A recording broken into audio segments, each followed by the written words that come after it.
metodologías del aprendizaje en el contexto educativo. Y es de vital importancia que definamos el aprendizaje como un proceso de adquisición de conocimientos que integra a todo el ser humano como tal y que requiere de diversas herramientas por parte del educador para lograr alcanzar un aprendizaje significativo y de impacto, no solo a nivel individual, sino a nivel social. La integración de saberes logra producir cambios de conductas, de pensamiento y de acciones como resultado de un buen proceso de aprendizaje. Daremos inicio con la perspectiva conductista del aprendizaje y la vamos a definir como un modelo de aprendizaje basado en la conducta observable del individuo, planteado por Watson, quien define el proceso de adquirir conocimiento partiendo de estímulos y respuestas. Y nos empieza a hablar del condicionamiento clásico y el condicionamiento operante. Vamos a dar lugar al condicionamiento clásico y los padres de esta corriente son John Watson y Pavlov. Aprendizaje asociativo, caracterizado por la presencia de un estímulo neutro que no provoca por sí solo una respuesta, pero que al asociarse con un estímulo causante de una respuesta produce dicha respuesta. El condicionamiento operante, argumentado por Edward Tourniquet y Skinner, nos habla de un tipo de aprendizaje asociativo, donde el sujeto tiene más probabilidades de repetir un comportamiento si las consecuencias de este han sido positivas y por el contrario menos probabilidades de repetirlo si las consecuencias han sido negativas. Pasamos a identificar las características del aprendizaje conductista. El principal objetivo es el moldeamiento de la conducta. Dentro de esta corriente, todos los procesos que se dan de aprendizaje, se busca es que el individuo corrija o moldee su conducta, bien sea para afirmar una conducta positiva o para intentar anular una conducta negativa. Este modelo plantea la relación del maestro-estudiante de forma mecánica y jerárquica, definiendo al estudiante como un receptor pasivo y al maestro como un intermediario del aprendizaje. Dentro de este modelo podemos observar que el estudiante no tiene un rol protagónico, simplemente es quien recibe el aprendizaje que ya viene definido por su maestro, por su docente. No le damos el rol de participar en el proceso de aprendizaje y lo único que él hace es recibirlo y acoplarlo en su interior y en su esquema de conocimiento. Tenemos las perspectivas cognitivas del aprendizaje, donde el lema más importante es aprender para aprender. Según Piaget, el sujeto lleva a cabo una interacción con el sujeto de estudio y se produce una interrelación. Entonces aquí ya estamos viendo que se le empieza a dar importancia a las relaciones personales, provocando así la máxima capacidad de aprendizaje del sujeto. Es decir, que el sujeto aprende de una manera mucho más significativa y mucho más relevante si tiene una interacción con su par o con su otro yo o con el docente o con quien esté a cargo de acompañarlo en ese proceso de aprendizaje. La nueva información que llega al interior del individuo se acomoda sobre los conocimientos previos en las estructuras mentales, dando lugar al proceso de acomodación.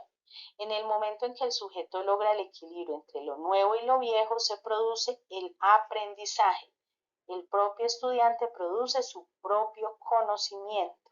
Entonces estamos viendo aquí dos nuevas palabras que serían interrelación, donde ya vemos el proceso de aprendizaje como ese proceso donde interactúan dos personas o más, y hablamos de una acomodación, que es esa manera como llega el aprendizaje y dentro de las estructuras mentales hace un proceso de acoplamiento. Vygotsky plantea que el aprendizaje se da en sociedad y que es mediante las interacciones como el individuo adquiere conocimiento. Afirma que existe una zona del desarrollo próximo que hace referencia a lo que un individuo puede aprender por sí solo y cuando logra aprender con ayuda de alguien más. Entonces Vygotsky ya empieza a darle importancia a la interacción social y a la interacción del individuo con otro individuo para lograr un proceso de aprendizaje mucho más efectivo, ¿cierto? Entonces hablamos de una zona de desarrollo próximo y empezamos a mirar la diferencia de cuando un estudiante está solo y adquiere un conocimiento individual a cuando un estudiante puede hacer interacción con otro par o con otro ser humano y puede aprender de una manera mucho más significativa. Brunner introduce el término de andamiaje al proceso de aprendizaje como esas ayudas y soporte que se le da al individuo durante el proceso hasta que éste logre realizar por sí solo las acciones producto del aprendizaje. Este andamiaje prácticamente podría verse desde un ámbito educativo como el acompañamiento que le da el docente al estudiante para lograr que adquiera un conocimiento, pero permitiéndole ser parte de ese mismo proceso. Para Brunner es vital el proceso de negociación que se lleva a cabo entre profesor y alumno para definir acuerdos en el proceso de andamiaje y así lograr el aprendizaje. Entonces ya hablamos de una negociación, de un diálogo, de una comunicación entre ambas partes, lo que nos genera una mejor correlación en el aprendizaje, ¿cierto? Pasamos a otra ola muy importante que es el constructivismo. En el constructivismo hablamos de la teoría del aprendizaje que tiene como individuo principal al alumno, planteando la importancia del aprendizaje dinámico, activo y participativo, lo que significa que es el alumno quien construye su propio aprendizaje. Define el papel del profesor como un mediador y facilitador de las herramientas que el alumno necesita para aprender. Es quien lo impulsa y motiva en cada una de las partes del proceso, buscando que el alumno adquiera un aprendizaje significativo. Entonces llega el constructivismo y ya va más allá y tiene un objetivo, no solo que el alumno aprenda, sino que aprenda significativamente. ¿Y cómo lo va a hacer? Con la ayuda del docente, quien es ese motivador, esa persona que tiene un conocimiento previo y que le va a enseñar al alumno o le va a dar las herramientas para que él mismo explore, para que él mismo sea participativo en su aprendizaje y tenga unos aprendizajes adicionales a lo que el docente ya sabe, a lo que el docente ya conoce. Encontramos una diferencia con el enfoque cognoscitivo del aprendizaje y el constructivismo. En el constructivismo, el estudiante, aparte de integrar en su estructura del pensamiento el nuevo aprendizaje, le da una interpretación de acuerdo a sus interacciones y vivencias, otorgándole un significado propio. Entonces, ¿qué quiere decir esto? Que todos no recibimos el conocimiento y lo interpretamos de la misma manera. Aquí ya empezamos a ver que empieza a verse involucrada la individualidad de cada uno, es decir, cada persona en cuanto a su entorno, a su contexto, a su cultura, va a adquirir el conocimiento y lo va a interpretar de acuerdo a todo eso que forma parte de su identidad, a todo eso que forma parte de ese yo. Entonces empezamos a ver un ser más social, o sea, ya empezamos a ver no solo el aprendizaje desde una forma de interacción entre una persona y otra, sino entre una sociedad donde ha crecido el alumno o el individuo que está adquiriendo el aprendizaje. Jean Piaget plantea las 4 etapas del conocimiento: sensorio-motora, preoperacional, operaciones concretas y operaciones formales. Él lo hace de acuerdo a las etapas del desarrollo y de crecimiento de cada uno de los individuos. Piaget habla de la asimilación como un proceso que se da durante el aprendizaje que corresponde al momento donde se interioriza una experiencia y se relaciona con aquello que existe en la estructura mental, y posteriormente viene la acomodación como el proceso mediante el cual se modifican los esquemas previos integrando lo aprendido. Entonces tenemos 2 nuevos términos, la asimilación y la acomodación. Ese proceso de asimilación donde yo me enfrento a un aprendizaje y lo confronto con lo que yo ya tenía aprendido en ese tema, con lo que yo pensaba de esa situación, me confronto, lo asimilo, lo capto y ya viene ese proceso de acomodación, donde ya en este mismo proceso de aprendizaje se da la modificación del esquema mental, donde yo hago modificaciones y amplío mi conocimiento de acuerdo a lo nuevo que he logrado aprender. David Ausubel integra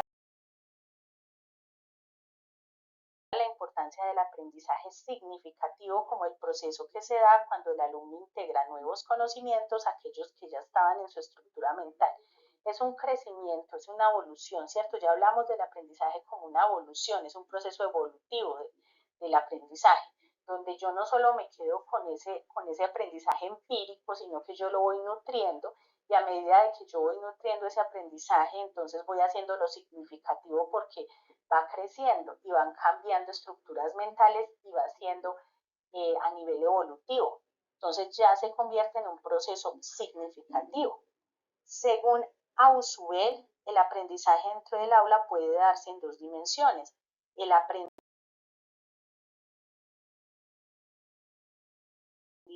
por recepción, que comprende el aprendizaje que se le da al alumno ya de forma estructurada y en su forma final, es decir, cuando el alumno no tiene mucha participación en el proceso, y el aprendizaje por descubrimiento, donde yo permito que el estudiante experimente, junte sus vivencias, interaccione y él mismo adquiera un aprendizaje y que sea promotor de su propio aprendizaje. Como conclusiones, podemos definir que el proceso de aprendizaje requiere de subprocesos que a su vez integran componentes esenciales e influyentes en la forma como se adhiere el conocimiento a las estructuras mentales. Por medio de las diferentes perspectivas del aprendizaje se logran identificar similitudes entre ellas y dar la importancia necesaria al proceso de aprendizaje. Todas las teorías del aprendizaje aportan elementos importantes para la comprensión del proceso mental y derivan estrategias válidas para lograr un buen aprendizaje. Dentro de todas estas perspectivas y al hacer el debido estudio de cada una de ellas, podemos concluir que el aprendizaje es un proceso social, que el aprendizaje es un proceso evolutivo, que el aprendizaje es un acompañamiento con el alumno, es una motivación diaria con él y es un proceso donde lo vamos a acompañar a descubrir el aprendizaje, o sea, donde lo vamos a hacer protagonista de su propio aprendizaje. Entonces, donde le vamos a dar a él esa importancia y ese rol. Muy relevante en este tiempo, muy relevante en este siglo, donde los estudiantes quieren aprender cada día más, donde la tecnología nos lleva mucho más camino hacia adelante para descubrir, la ciencia nos lleva mucho camino también para poder ir abonándolo, ir llevando a nuestros estudiantes cada día mucho más allá, pero como protagonistas de su propio proceso, y donde también nos cuestionamos como estudiantes, como tenemos diferentes roles, nos cuestionamos como estudiantes cuánto podemos dar para poder alcanzar un aprendizaje significativo, cuando depende de lo que yo mismo me esfuerce, depende de lo que yo mismo haga por mi propio progreso. Terminamos la presentación, muchísimas gracias y esperamos de que haya sido de gran ayuda para todos.